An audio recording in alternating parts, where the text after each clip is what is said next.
The one thing that absolutely changed my trajectory when I was in corporate, I was still working at National Australia Bank, and I just sort of said, I think it's time to go. But I know what my life would be like if I stayed in corporate, because I see so many of my clients living that life. In Australia, we call it the corporate handcuff. It's almost like you're earning so much money that it's very, very hard to leave.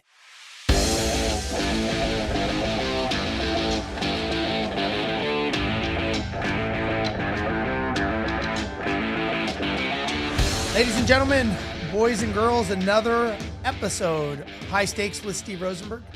You always hear me talk about the fact that wherever you go, whether it's in your neighborhood, whether it's down the street, another state, or in my case, as an airline pilot for the last 30 years, anywhere in the world, the most intriguing thing, the thing that I love the most is whoever happens to walk past you or sit next to you in the bar or the coffee shop, that person has a past, they've got a current, and just like all of us, they have a future that they don't know is what about to happen to them in the next 30 seconds or the next second.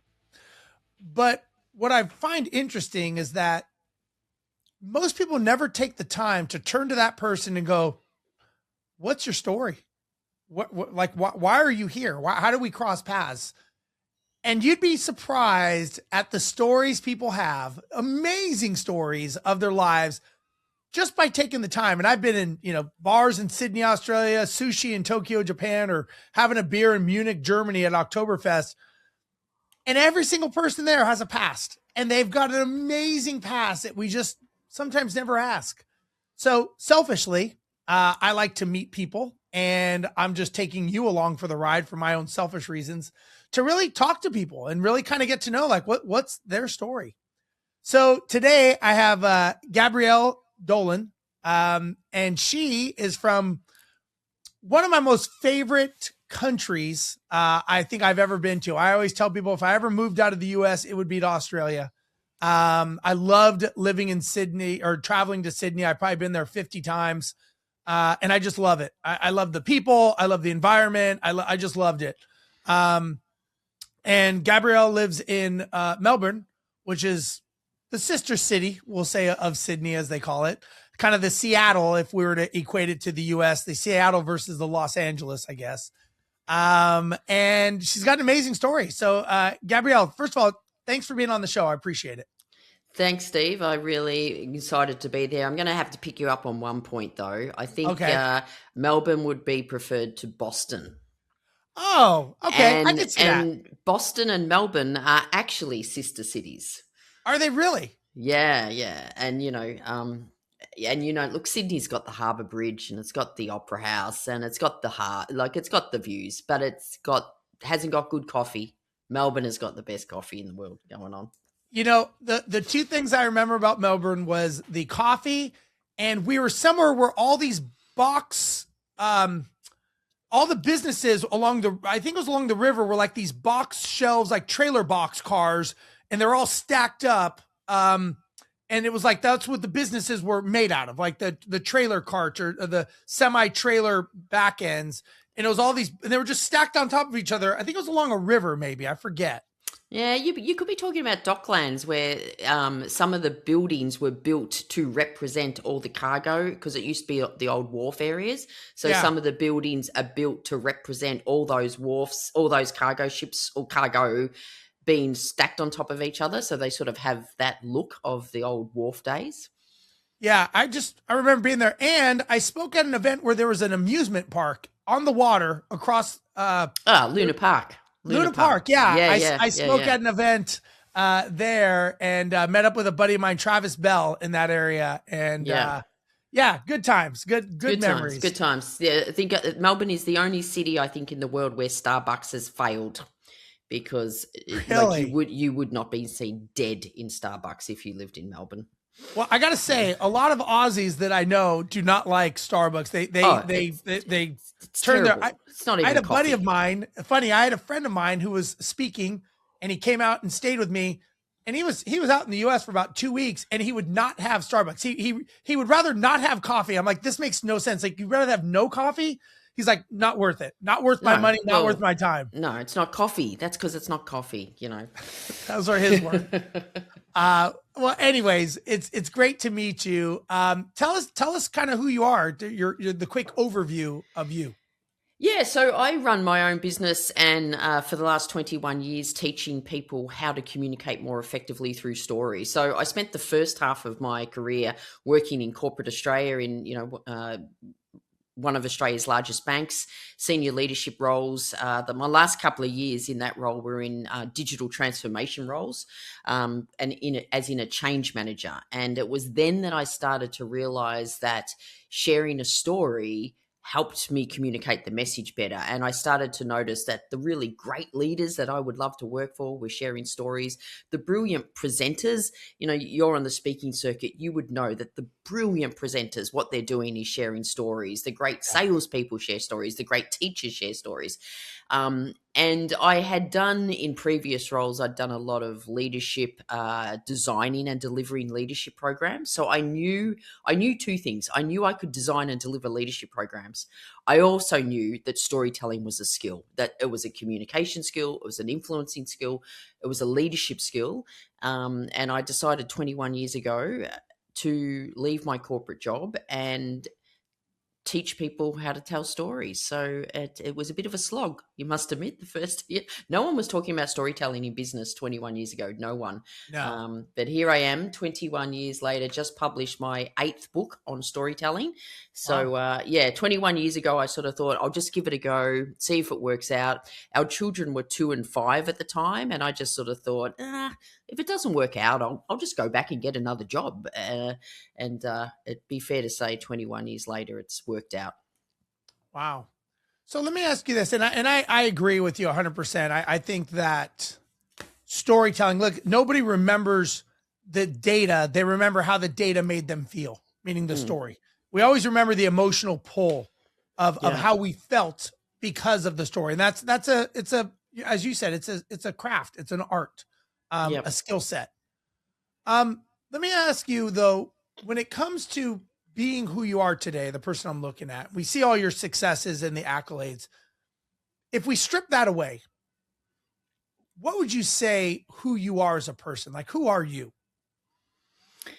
I would say if we stripped everything away from, like a career and that, I would say I am, it sounds really cliche. I would say I'm a mum of 2 beautiful, adult daughters. I like living a really balanced life. So yes, I love working. But I also love not working. I love playing golf. I love playing pickleball recently. Oh my God, I'm sounding like a classic retired person. I love cooking. I love, love, love cooking. In fact, my daughter has recently moved home for a whole lot of reasons. But just last night she was talking about, she goes, I always remember, Mum, we used to on the weekend get up and we'd go to the Queen Victoria Market and we'd buy all the food and then we'd come home and we'd cook all day and we'd be playing Kylie Minogue and other music and then we'd eat our dinner that night that we've cooked all day. And they were like really fond memories for her that she was just talking about. She's 25. And I'm thinking, yeah, that's what we did. And that's so just you asking me that question reminded me of that's who I am. Okay. Is there any part of like who you are in your journey that nobody knows about, but kind of quietly changed a big part of your life and your trajectory to get you here today? Look, I wouldn't say I'm pretty open. A lot of people, I talk openly about my failures and things. But there is, like for example, I've mentioned I've just published my 8th book. I actually failed English in my final year of school, not because I was pretty lazy. I think that was the reason I failed. But I would say the one thing that actually absolutely changed my trajectory, people know about this because I talk about it, is when I was in corporate and I had this idea of storytelling being a skill and, maybe, someone should be teaching people how to do this properly. it was I was still working at National Australia Bank, and it was when I applied for a job that I was so certain I was going to get. It was like the head of learning and development. So it was this big global job, and I didn't get it. And I still remember the person saying to me, "What do you think you're going to do?" And I just sort of said, "I think it's time to go." And she very supportively said, "I think it's time for you to go too. You've been talking about doing this storytelling thing. Why don't you go?" And I often and so that was the best thing that ever happened to me career wise. And I often think, if I had have got that job, like if I had have got that job and stayed in the corporate ladder, and then, maybe got promoted again and earning more and more money, I could still be doing that. I could still be there because I loved that job. Um, and I often think about, oh, I'm so glad I did not get that job, because I don't know where my life would be if I did get the job. Yeah, I was going to ask, you ever play that game of what would my life look like if I did choose that path? Like, who would I Yeah. be? Would I be Yeah. happy? Would I feel fulfilled? Would I always have that gnawing in the back of my, soul saying, man, I should have done this? Yeah. Am I, they always say the, the 85-year-old person lying on their deathbed never talks about the life they lived. They regret the life they didn't live. And Yeah. so Exactly. I always Exactly. think about that.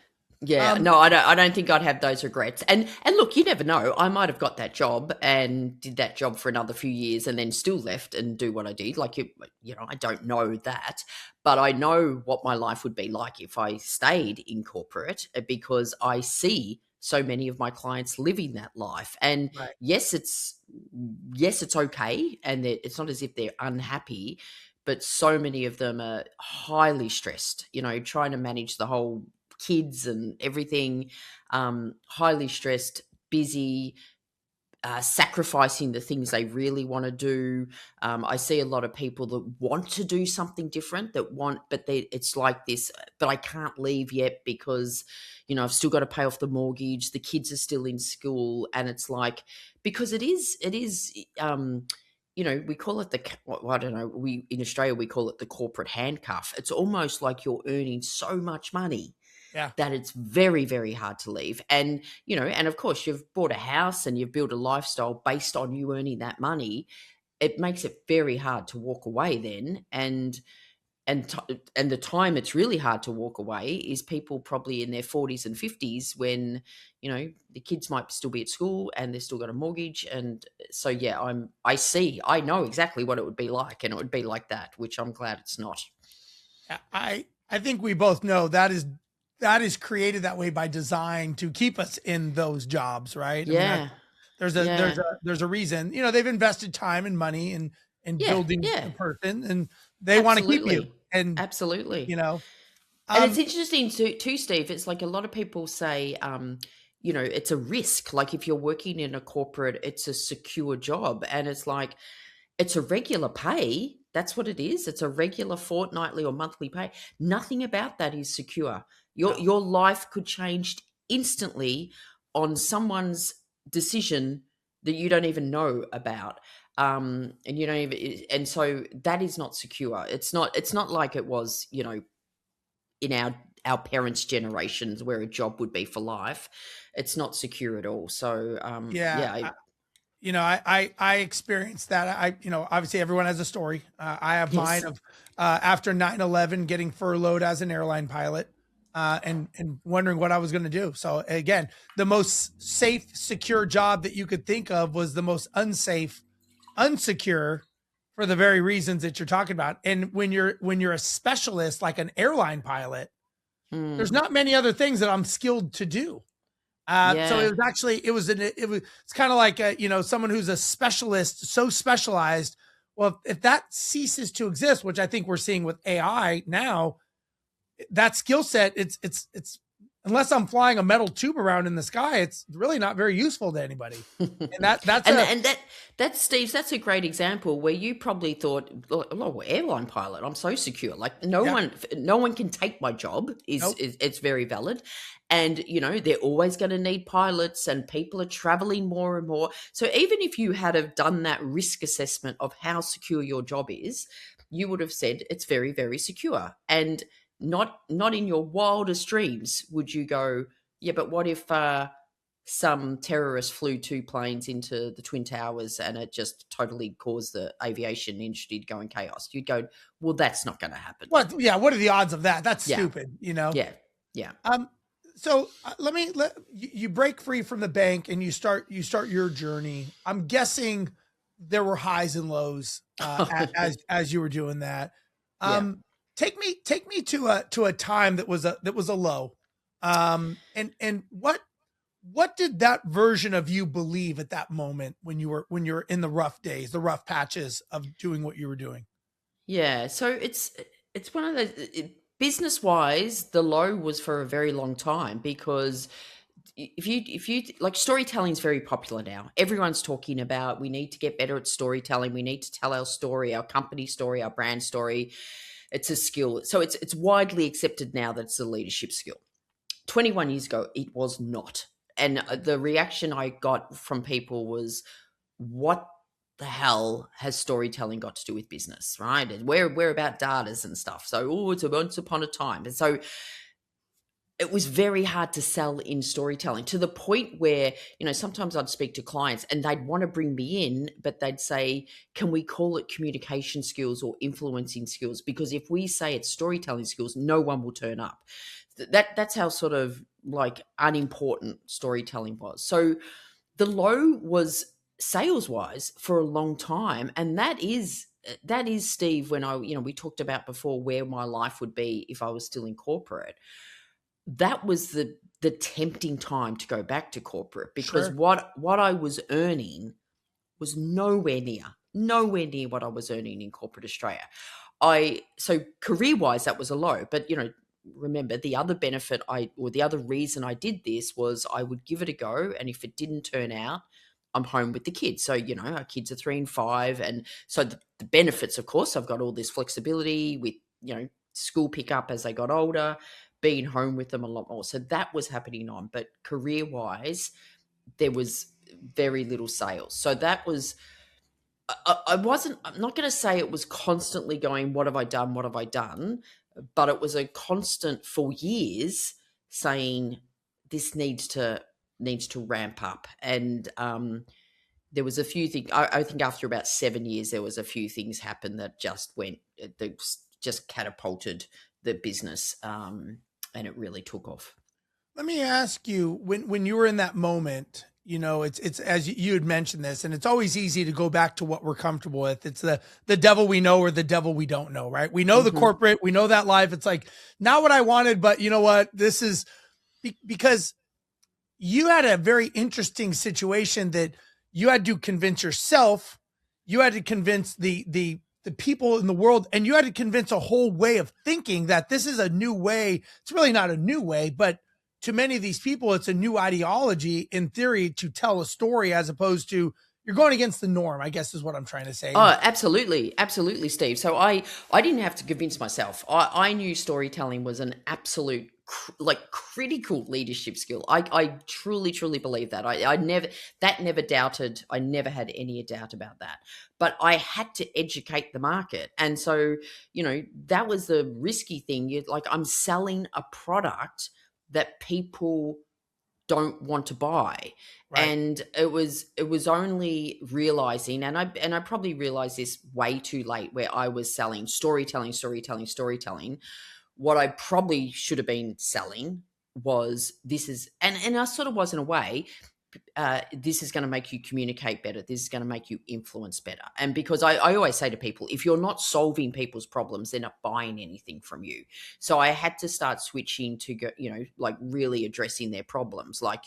Do you have leaders that are technically good at what they do and they're being promoted to leadership but aren't that great at communicating? And they're going, yeah, we have that problem. And, do you have a great strategy that you've been trying to communicate, but it's no one's understanding it. It's like, yeah, we get that. And, have you got values that you want to change the culture and behaviors, but they're just stuck up on the wall and no one's really understanding them. So it was addressing those problems that then I would go in and, say storytelling. But it was still hard because people would go, yeah, I've got those problems, but I still don't know what storytelling's got to do with anything. And it was also convincing them, I'm not talking about get rid of all your data. I'm not saying that data is, datas don't have data and just have stories. It's not about that. So it was addressing all those concerns that they had over and No, over and over again. listen, I 1000% agree with what you're saying. And, myself being someone who I was always told there's a difference between a speaker and a presenter. Yeah. The speaker just regurgitates data. Yeah. Preachers, teachers, those are data speakers. Presenters sway you from walking in thinking one way to walking out thinking another. And it's the stories that we tell that move us emotionally, because every decision you and I make, everyone makes, is always first based on emotional reaction. Yes. And the story is what drives that emotional reaction. Yeah. It's funny, in my workshop, Steve, I talk about Aristotle's model of persuasion, and he talks about 3 things you need to persuade people. It's logos, ethos, and pathos, which is logic. You need logic, credibility, and emotional connection. And you need all those 3: logic, credibility, and connection. And I always ask the team, what do you think the 2 most important are? And the vast majority straight away say credibility and connection. Some people still say logic. And I go, okay, so they're the 2 most important. I go, where do we spend the vast amount of time in business trying to influence people? And they go, logic. And so they're understanding that why the change is failing, why they aren't getting their message across, because you're right. And all the research shows every single human brain processes emotion first. And we make decisions based on emotion and we justify on logic. And so when I get people going, oh, yeah, but I'm in finance, or I've got to present to the finance team, I go, are the people you're speaking to human? They go, yes. And I go, unless they've got a different brain to every other human, they are using emotion to make decisions. Very true. I could not agree more. And I think that's a big mistake a lot of people have is Big mistake. They sell the features, not the future. They're not showing that future pacing global value of how can you imagine? And it's like, you buy this shirt. I don't care about the shirt. I care about how the shirt makes me feel. Yeah. And if the salesperson was a good salesperson, they would ask me future pacing visionary questions. Why would I pay $200 for this shirt when I could buy one at Walmart for $9? It's just a shirt. It's how the shirt makes me feel. It's the emotional pull, right? Exactly. And it's something as simple as that. It's just a story. So I know my daughter used to work at like a makeup chain, like a big makeup retail store. So she's giving people advice, and she's trying to sell the right product. But she sort of said almost if someone came in that like was my age, she would, and she'd say if it was similar skin, because the moment I told people, oh, this is what my mum uses because she speaks a lot on stage and it helps with the blah, blah, blah. She goes, the moment I say that, people go, oh, okay, then they'll just buy it. So she could go through all the reasons why, the logical reasons, but I recommend this to my mum and she speaks on stage and she finds it really, it's like that little almost 10-second micro story has convinced them to buy it. So, because I talk about authentic storytelling, it comes in 2 ways. Authentic. The story's got to be true. Like if she didn't recommend that to me, she'd be lying. The story has to be true. And it's got to be congruent. So you sort of got to believe in the message. It's not like I've got this product for Steve. I know it's going to be really crap for him, but if I just tell him some story about my mum or my dad using it, he'll buy it. That's manipulation. That's manipulation, as opposed to if it's authentic and congruent and you believe in it, then it's influence and persuasion. And we're all in that. We're all in that job. Any parent is in that job, any leader is in that job, any salesperson and like you said, any presenter is in that job, because you want the people to leave feeling, thinking, or doing something different. And a story will help you do that. Yeah. As you were going through this phase and this process, was there any any beliefs or thoughts that you had to let go of in order to get you to the next level? Because you are a firm believer in it. And Yeah. sometimes when we think of being more successful, we always think of, what do I have to do more of? Like, let's say New Year's resolutions. I got to work out more. I got to do this. But I always ask people, maybe that's the wrong thing. Maybe that's why those don't stick. Yeah. Maybe ask different questions, get different answers. And so my question is what did you have to let go of? Belief, patterns, habits to level you up. You said at year 7, it accelerated. Mm. That's a very thought-provoking question. So I'm going to go with, I told you I failed English in my final school because I'm predominantly lazy. I would prefer efficient. So letting go of things I actually don't have a problem with. I think there was two things though that I think helped my business and also probably helped my personal life as well. One is what I probably had to let go of is being, designing workshops and trying to teach people the skill and leaders the skill. I'm almost going, I need a full day. We need to do a full day. We need to practice this. We need to do that. And convinced it needed to be a full day. I started to get pushback, trying to get executive leaders all together for a full day for a Right. storytelling training workshop was pretty hard. And so I'd have a lot of people go, we could do it. What could you do in half day? And my initial reaction was to push back on that. It was like, well, I can't do much in half day, but I had to let go of that. And then what I found, changing things around and, getting energy fast packed, I could change everything in half a day. And so so that was something, letting go of, I guess, the purest of, but proper training should be this. It was like, and, I even give that people advice now. Well, if you're holding on to that, you're not even going to get the opportunity to get in and make some form of difference. So I did that.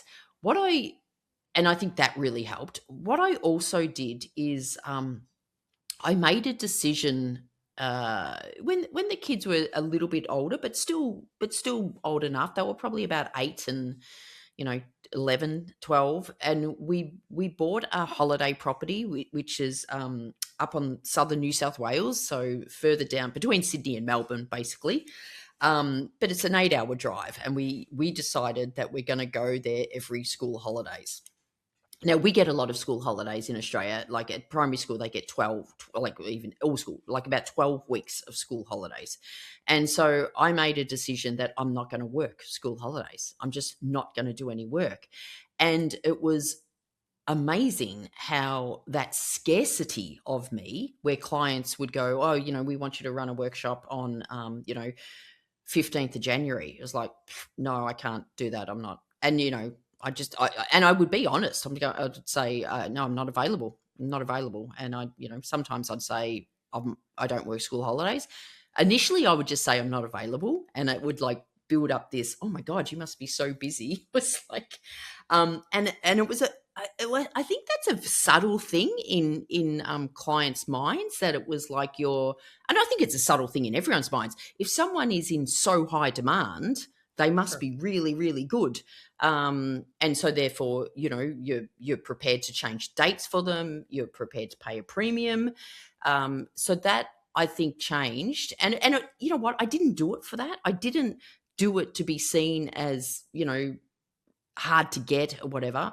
I did it because I wanted to spend time at my holiday property with my kids. And I still do not work school holidays, and my children are 22 and 25 and haven't been at school, and I just refuse to work school holidays. I mean, there'll be exceptions to the rule. Sure. But yeah, I block out a lot of time in my diary, downtime, because I think I think people running their own business, entrepreneurs, I think they feel like they can't. It's like, I can't be away from the business. And I think that's a long-term mistake. I mean, it's not sustainable, I don't think. So it's carving out time for yourself is really important. So based on that, I was thinking about something like when you first started, right? And this you kind of answered it, but I'm just going to dive a little deeper into that Yeah. question. when it comes to success and beliefs about success, if there's the Gabrielle 2.0 that's just starting right now, Mm-hmm. and they had a belief about success, and you're saying, hey, that belief almost ruined me, Yeah. what would that be? That you would be giving advice saying, don't do this, don't believe this is success. I it's an interesting question. I think anyone's idea of success changes as they get older. I Sure. really think it does. I I don't, and I don't think this was a big mistake, but early on in my life, in my career, success to me was earning money. Like, you in your 20s, you're chasing the next promotion, you're doing this, and that carried on to my business, that it was like, trying to hit these sales targets, and and and I'm going to say money was always having been financially free was always success to me, and I'm going to say, because being financially free gives you choices. So Yeah. yes, you got money. Like, we don't, we're financially free now. I could not work at all, but to me, it was all about having choices. And I remember being like 20 and investing so much money, invested a lot of money, because I had this thing that if I ever have children one day, I want to be the choice to go back to work or not. Like, I don't want to have to go back to work. So it was all about the choice. Um, I think perhaps when I ran my business, that, as it grew and grew, you sort of was going, oh, what if wouldn't it be cool if we got to, like, let's just say, like, it went from $100,000 in sales to, in one year, went to $700,000 in sales. Now, but then I sort of go on, because I'm a little bit competitive with myself. What if we could do $1 million in sales? And so I got to $1 million in sales. And then you start going, what if I got to a 1.5? And at one point, you got to go, enough's enough. Yeah. And I probably reached that point a little bit too late, because what it does, it just puts unnecessary stress on yourself, because Yeah. you're not hitting this made up target that you made up. It was like, you made it. Like, it's like, I didn't hit the target. You made the target. Just reduce the target. Yeah. So I probably, it there wasn't massive consequences for that, but I probably held on to that little game I was playing with myself a bit too long. So you write books, you've written books. I always tell people I believe our lives are like a book, meaning we have chapters. Yeah, Chapters begin and chapters end, right? Your time with the absolutely. banking industry was a chapter. Hmm. Um, and our 20s were a chapter, 30s. I'm sure you, as well as I, we have friends that still live in old chapters and just keep dragging them forward. Yeah, it's a Uh, very long chapter. Some people have very, very long chapters. Just Sometimes like, they need to be told to end the chapter yeah, and they just end don't. the And chapter. Yeah. um, so you're in a chapter of your life now. Tell me about what you're doing. What is this chapter now? Yeah, this is a really exciting chapter of my life. So it's almost, I think, I worked in corporate Australia for 20 years. So it was like 20 years exactly. And then I've been running this business, storytelling business, hustling, and getting the sales and doing that, and I love the hustle, right? Building it up from nothing to where it is now, and that was 20 years. uh 20 years last February. And then in February last year, I was diagnosed with pre-cancer breast cancer. So it's, if you're sort of going to get a cancer, you want it to be like literally picked up super early. So I often say that I had one of those, people talk about a life changing moment where they put Sure. everything into perspective. I had one of those without ever the threat of dying from it, because it was picked up so early. But it was a much bigger operation than I thought, and a much longer recovery than I anticipated. And I actually then made a decision, even though like I said before, I never work school holidays, so 12 weeks a year, and I was gradually increasing that. Like, I'm only going to I'm not going to work 14 or 16 weeks a year. I actually made a decision, like, after that, to go, I don't think there should be anything gradual about this. I just decided to really go, I am going to have no sales targets. If work comes to me, I will say yes or no. I'm going to spend a lot more time traveling, a lot more time, at our holiday property, a lot more time with the kids, a lot, me and my husband took up golf. We're playing trying to play golf once a week and just remove all the hustle and all the stress. And what I wanted to do, Steve, with that is if I make space, what will fill it? And very excited about what will fill it. And I'm a big believer, if you focus somewhere, that things will come to you because you're allowing it to come to you. And just a couple of examples. I've been asked to do work in Morocco, and I've been asked to speak in Milan, and the money is not, 3 years ago I would have said, well, I'm not doing it for that little amount of money. Now I just go, whatever. That sounds cool. That sounds like an amazing opportunity. So that's the next chapter of my life. I'm still doing storytelling and I'll still do workshops, but I will be a lot more picky of when and where I do them. I love that. Tell me about your book you just wrote.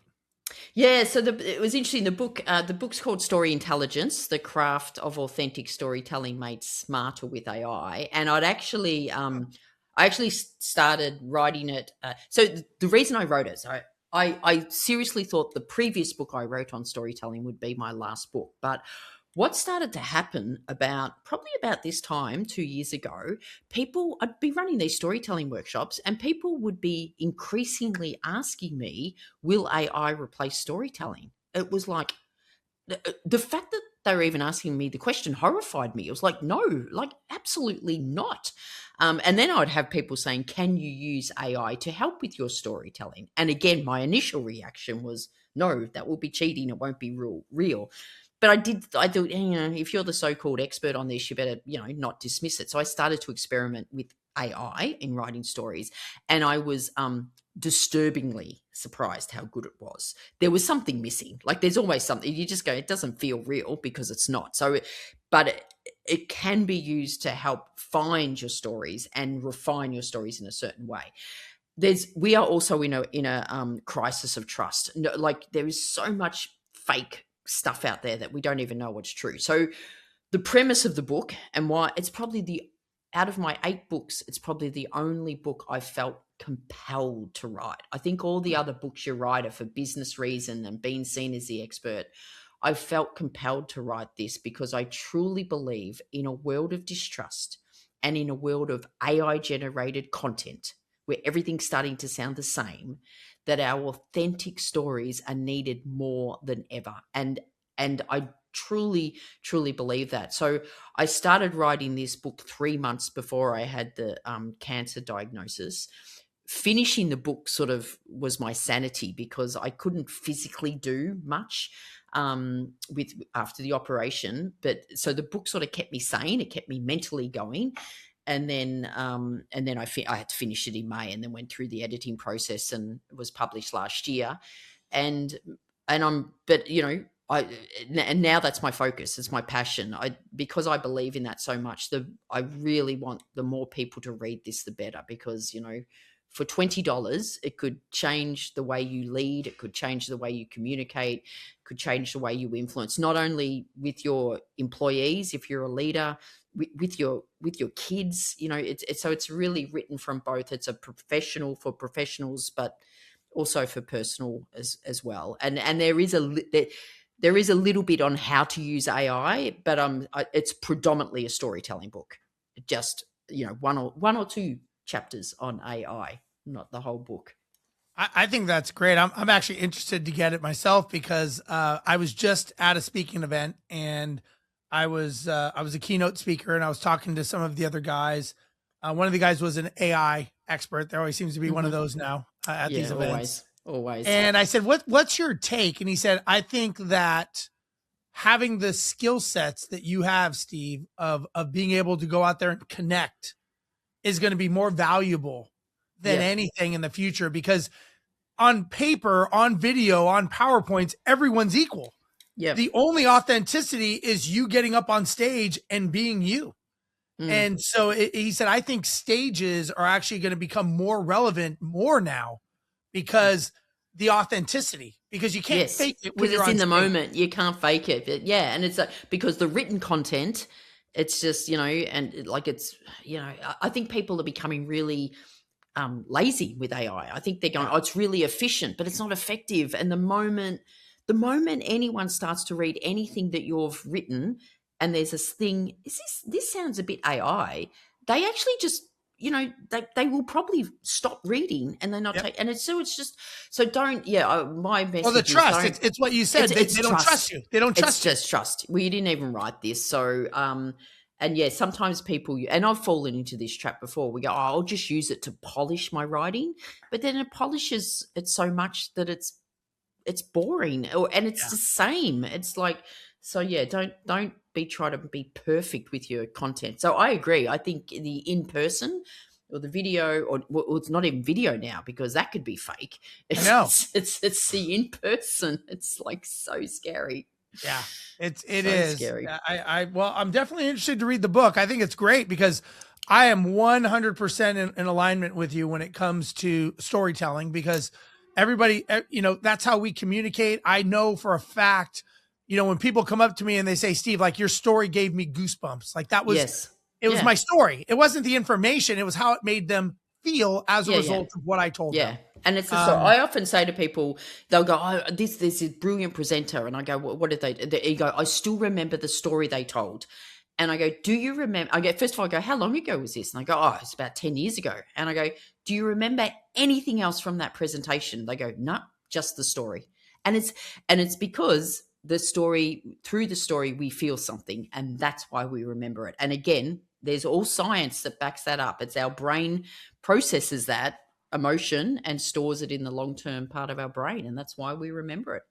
I love that. I love that. Well, Gabrielle, how somebody wants to find your book, learn more about you, maybe Yeah, book you for a cool. speaking gig. How do they do that? Yeah, absolutely. So the book is available on all, it's available globally on all the usual, Amazon, all the usual retailers. My website's gabrielledolan.com. So I don't have an agent. If you're looking for a workshop or a keynote, you book me directly. And, I'm very active on LinkedIn. So connect on LinkedIn. And the other thing too is probably the next stage of my career too, what I'm passionate about, Steve, is I have my own podcast called Keeping It Real with Jack and Ral. I'm the Ral. Everyone calls me Ral instead of Gabrielle, except my husband when I'm in trouble. And we publish every Monday, and it's all around career advice and insights, and it's fun. If you get offended by swearing, don't listen to it. But if you don't mind the odd swear word, then come and have a listen to us on wherever you get your podcasts. I love it. I love it. All right. Well, Gabrielle, thank you so much for your time. I'm definitely interested in reading the book. Maybe I'll be on your podcast one day. You never know where our paths cross. But again, next time you need a real coffee, you can come to Melbourne and I'll shout you a coffee. There we go. Next time I need a real one. That sounds good. Well, before we go, one parting word, like, what does someone need to know that you think they need to know this? What is this to you? Like, man, I wish somebody would have told me that. What is that? I remember I ran a workshop about 10 years ago and there was an old man right at the back. And when I say old man, he was probably 65, but he had a long beard and he looked like Santa Claus, and it was in far north Queensland. So there was all these tough guys, tough guys, and it was like, oh my God. And this guy wasn't saying anything through a half-day workshop. And right at the end, I finished and he just put up his hand and I said, and I thought, oh my God, here we go. And he goes, can I just say something? And I was like, yes. And he went, I'm about to retire in 3 weeks. And I wish I had have known this when I started. Wow. And it was like, oh my God, it was the best compliment. So I just say this is going to, I have had so many people tell me that it's changed the way they communicate forever and for the better. So I just learn about it, learn about how to do it well, because it is a skill, and then give it a go. And so my final thing would say an okay story is better than no story. An okay story is better than no story. Yeah, so don't Like like that. think, I don't, oh, I'm scared or it's not perfect and not share a story. Just share a story. And even if it's not 100% right, which, it doesn't have to be, it'll still have an impact. Love that. I love that. Well, Gabrielle, thank you so much for being on the show. Everyone, thanks for another episode of High Stakes with Steve Rozenberg. We'll be back next week with another amazing guest. On behalf of Gabrielle and myself, we'll see you guys later. Bye-bye.